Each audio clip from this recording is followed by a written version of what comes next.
Okay, si Maine mo na. Maine, bali ikaw, isang wedding singer. Wedding singer po. Paano kung kakanta ka ng pa ganon? Ganon. Ang wag na... Paano nga? Oh, go. Kunyari. Because of you. Ang itim nga. Because of that, maitim. Ay, nangangayumanggi lang naman. Hindi Iba naman. yung Bakit maitim? Hindi maitim. Ba't tayo mapakita sa amin? Gano'n lang, Kasi gano'n lang, gano'n. Wag ako, iba na lang. Ikaw mismo, hindi mo matanggap sa sarili mo. Nag-aaral ka ba? Working student ako, Will. Anong trabaho mo? Third year. Voice coach ako. Voice coach. Okay. Yes, voice coach Nagtuturo ako. mo siya sa mga mahilig kumanta. Abo. And then, nag-aaral ka? Nag-aaral ako, 3 taon akong scholar sa San Beda. Oh, San Beda. Yes, po. Pakilala mo muna ang takila mong kasama. Pinapakilala ko po sa inyong lahat ang pinakamaganda kong nanay, Nanay Lynn! Nanay Lynn! Magaling kumanta tong anak niyo. Ano po gusto niyo sabihin? Amen. Kaya mo yan.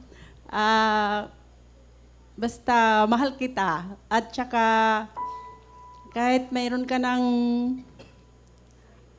baby, kaya mo yan. Sa 1 taon, 2 na kayong mag-aaral. Wow. Kaya, basta dito lang kami ng daddy mo. Nasa likod lang kami. Kaya mahal na mahal kita. Kakaiyak mo lang. Ma, salamat kasi kahit nagkamali ako, ano ba yan? Kahit nagkamali ako, maswerte ako kasi kayong dalawa ni Daddy yung naging magulang ko kasi tinanggap niyo pa rin ako. Kahit na akala ko, wala na akong pag-asa pero pinag-aral niyo pa rin ako sa maayos na paaralan talaga.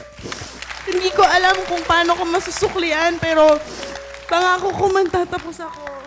Kahit pagsasabayin ko kaming dalawa nung anak kong mag-aaral pero pangako ko magtatapos ako kahit anong mangyari.